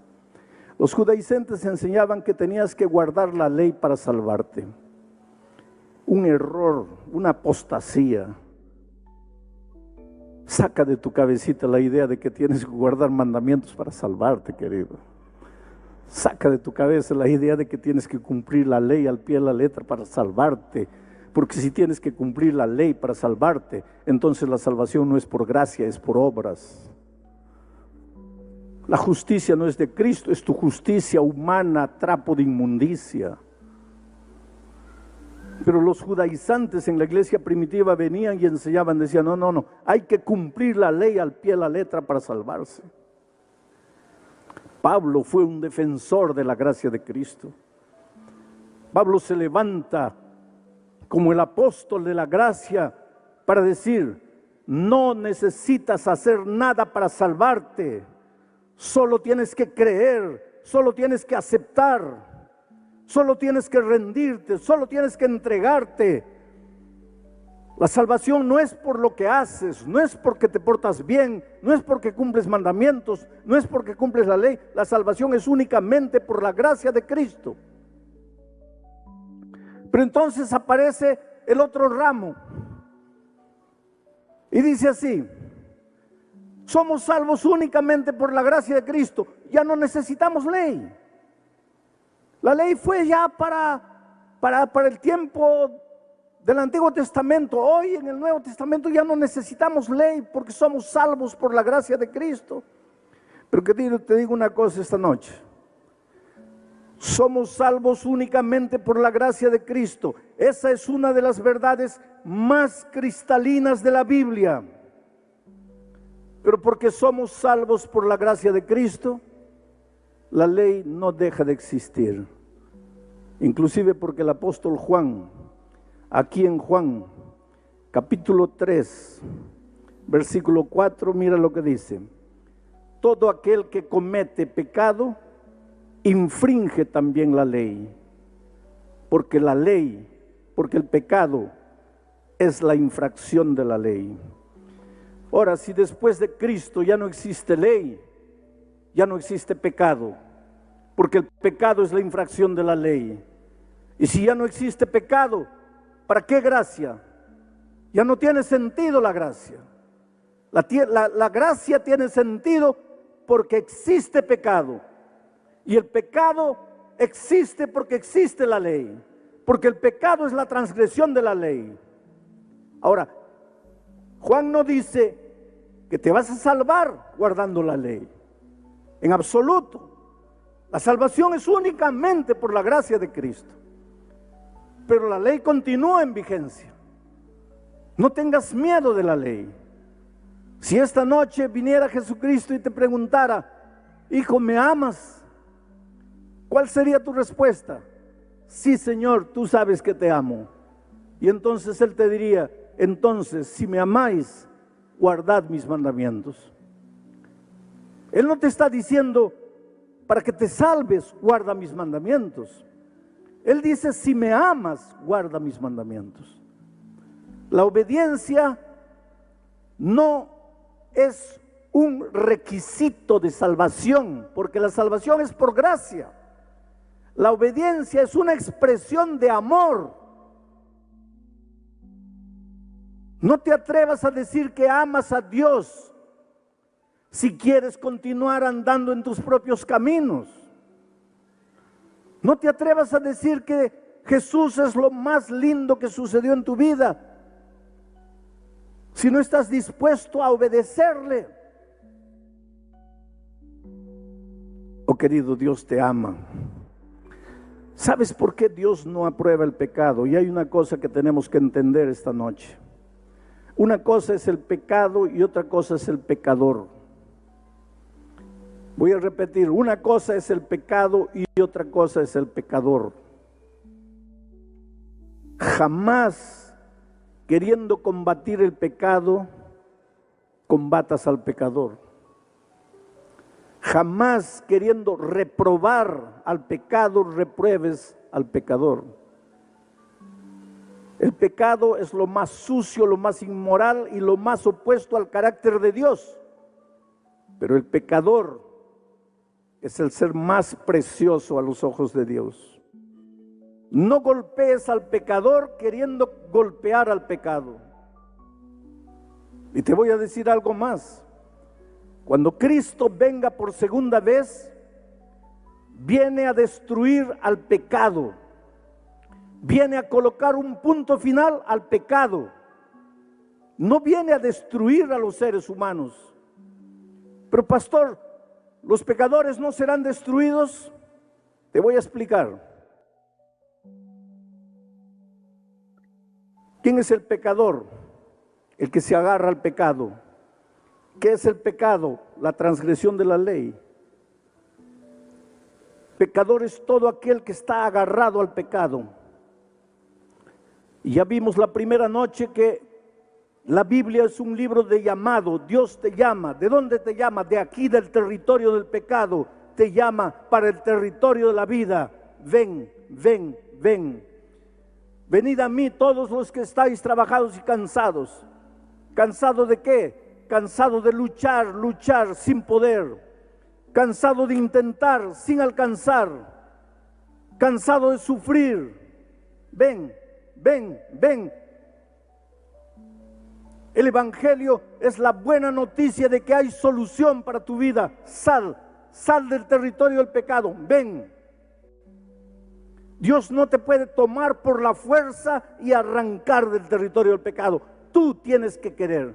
Tú tienes que decir sí. Jesús te llama y te dice, ven, ven, ven. Hoy es el día de buena nueva. Hoy es el día de salvación. Si oyeres hoy su voz, no endurezcáis vuestro corazón. Jesús te llama y te llama. Pero llegará un día en que Jesús va a venir a esta tierra para ponerle un punto final al pecado. ¿Y sabe por qué? Porque tú eres un hijo amado de Dios y el pecado te destruye, el pecado te hace sufrir, el pecado te anula, el pecado te paraliza, el pecado destruye tu familia. Tu hogar en este momento está destruido por causa del pecado. El pecado te mete en deudas, el pecado deforma tu personalidad, el pecado te esclaviza. Dios no te creó para ser esclavo. Dios no te creó para vivir endeudado. Dios no te creó para vivir prisionero de los vicios. Dios te creó para libertad. Dios te ama. Y como el pecado te oprime, como el pecado te destruye, Dios no acepta el pecado de manera ninguna. Porque tú eres lo más precioso que Dios tiene y el pecado te destruye. Por eso Dios dice, ven, ven, ven. Pero un día va a tener que colocarle un punto final a la historia del pecado. Y cuando ese día venga y la ira de Dios sea derramada, será derramada sobre el pecado. Y los únicos seres humanos que serán destruidos serán aquellos que se agarraron con uñas y dientes del pecado y no lo quisieron soltar. Tú no tienes que tener miedo de los juicios divinos, porque hoy es el día de buena nueva. Dios te llama, te llama, te llama. Dios te suplica. Dios dice, aquí estoy a la puerta de tu corazón y te llamo. Si vienes a mí, entraré. Si me abres la puerta, entraré. Viviré contigo. Oh queridos, ¿cómo entender que la gracia de Cristo no es licencia para pecar? ¿Cómo entender que la gracia de Cristo cuando llega a tu vida no te libra solamente del peso, de la culpa de tu vida pasada, sino que te liberta de las cadenas del pecado? Y entonces quedas como una paloma libre para volar, volar, volar por los horizontes sin fin. Si tú crees en la gracia perdonadora y transformadora de Cristo, esta noche puedes haber entrado aquí arrastrándote en tu pecado, amarrado a corrientes de vicios, de hábitos que te destruyen, amarrado a sentimientos de los cuales no te puedes libertar, amarrado a pensamientos inmundos que te perturban de día y de noche. Puedes haber entrado aquí arrastrando la lepra de tu pecado, pero el Señor Jesucristo esta noche está en esta arena y se mueve soberano en la persona de tu Espíritu Santo y llega cerca de ti y dice, hijo, si quieres yo te puedo libertar, si quieres yo te puedo curar, si quieres yo te puedo salvar. Déjate salvarte, deja de correr, deja de huir, deja de esconderte. Hoy es el día de buena nueva, hoy es el día de salvación. en Santa Cruz de la Sierra. Hace muchos años atrás dirigí una campaña de evangelismo en el Coliseo Deportivo de esa ciudad. Al final hice una invitación y dije: ¿cuántos quieren entregarle el corazón a Jesucristo? Y un ebrio vino por el corredor central. Estaba completamente ebrio porque él venía, pero venía tambaleándose. Y toda la gente se reía porque seguramente pensaba: ese pobre ebrio no sabe lo que está haciendo. Pero él vino así, ebrio, porque esa noche yo dije: ven a Jesús. Estás drogado, ven trayéndole tu drogadicción. Eres víctima de algún vicio, ven trayéndole tu vicio. No puedes sacar de tu corazón el odio, ven trayéndole tu odio. Ven a Jesucristo como estás. Recibe la gracia perdonadora, pero también recibirás la gracia transformadora. Ven a Jesucristo como estás. Y ese borracho creyó y fue allá tambaleando. Llegó aquí adelante y comenzó a llorar, llorar, llorar. Pues todos los ebrios lloran, eso no es novedad. Mucha gente llegó aquella noche al llamado, mucha gente. A la noche siguiente yo dije: los que han venido anoche ya no se levanten hoy. ¿Cuántos quieren entregar el corazón a Jesús? Y la primera persona que se levantó fue de nuevo el ebrio y vino todo tambaleando por el corredor. Y ahora sí la gente comenzó a reír porque pensaban: está viendo, no sabe nada, no se da cuenta de nada, no entiende nada. El pastor dijo: los que se han levantado anoche ya no vengan, y él ya se levantó anoche.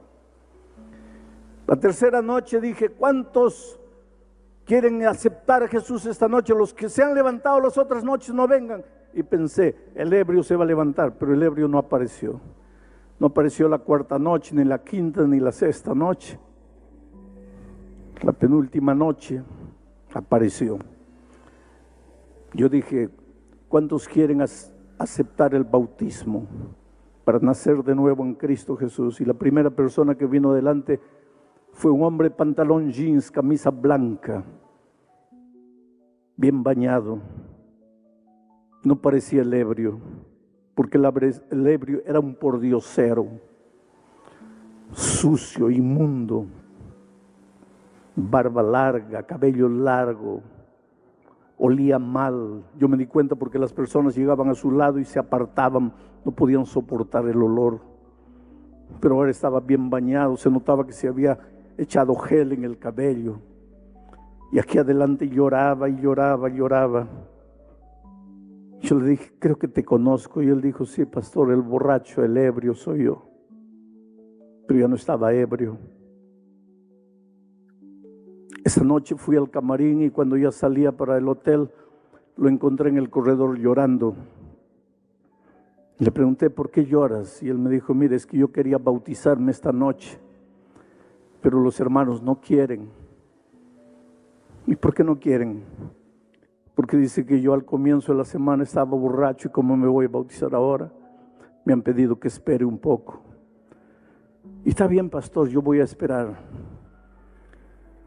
Pero si ellos conocieran mi historia, ellos no me pedirían que espere. ¿Y cuál es tu historia? Y él me contó. Con 20, 21 años, era ingeniero de minas de una de las más grandes empresas mineras allá de Bolivia. Se casó, fue a la luna de miel. Cuando estaba regresando, sufrió un accidente de tránsito, cayó, murió la esposa, él salió vivo.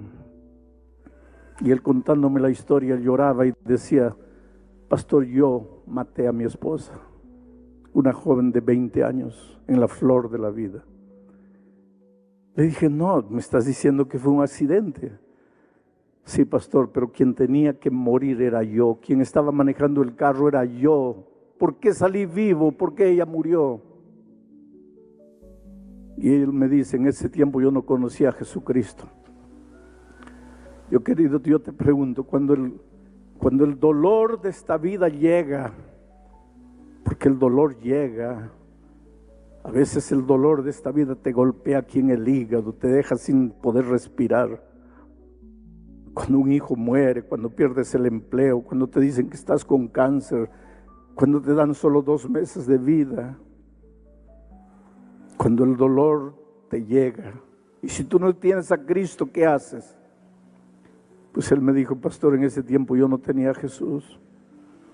Entonces comencé a beber para olvidar mi dolor, beber. En 6 meses perdí el empleo. Bebía todos los días. Perdí la familia, perdí los amigos, perdí todo. Pastor, durante 30 años he vivido en la calle, haraposo, mendigo, pidiendo limosna para beber. 30 años sumergido en el vicio, durmiendo en los cementerios, durmiendo en la calle. Y la primera noche que entré aquí, yo no entré porque quería escuchar el evangelio, sino porque la puerta estaba abierta. Y a pesar que yo estaba borracho, entendí lo que usted dijo, que Jesús me ama, que Jesús podía transformar mi vida. Y cuántas veces yo, en las noches frías, levanté los ojos al cielo y dije, Dios mío, ¿para qué vine al mundo? ¿Para qué estoy aquí? ¿Para qué nací? Y ahora usted me decía que si le entregaba mi vida a Cristo, su gracia perdonadora sería también su gracia transformadora. Y yo creí, pastor, y por eso la primera noche, así ebrio, fui adelante. Y la segunda noche, ¿usted piensa que yo no entendí? Yo entendí. Usted dijo que no vinieran las personas de la noche anterior, pero es que la noche anterior, después de aceptar a Jesucristo, yo salí y continué bebiendo. Entonces la siguiente noche dije, mi decisión de ayer ya no sirvió, me voy a entregar de nuevo. Por eso vine, aunque la gente no entendía y se reía de mí. Pero esa noche salí y ya no bebí. Y pastor, hoy está completando 5 días después de 30 años que he bebido todos los días. Hoy completo 5 días sin colocar una gota de alcohol en mi boca. Eso es un milagro. Y yo te digo una cosa, querido, eso es un milagro. La vida cristiana está hecha de milagros. Mientras estés prisionero del pecado, justificando tu pecado, explicando tu pecado, tratando de driblear la palabra de Dios, mientras estés tratando de esconderte en tus propios argumentos, no eres feliz, no tienes paz en el corazón. Necesitas rendirte, necesitas entregarte. Hoy es el día de buena nueva, hoy es el día de salvación. Y ese hombre se entregó y quería bautizarse, y los hermanos le dijeron, no puedes bautizarte porque hace 5 días estabas borracho.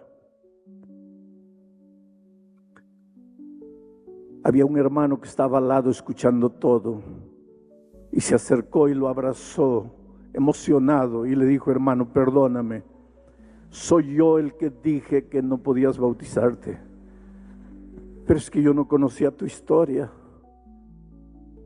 Si tú quieres puedes bautizarte. Yo te digo una cosa en el nombre de Jesús, no juzgues a las personas.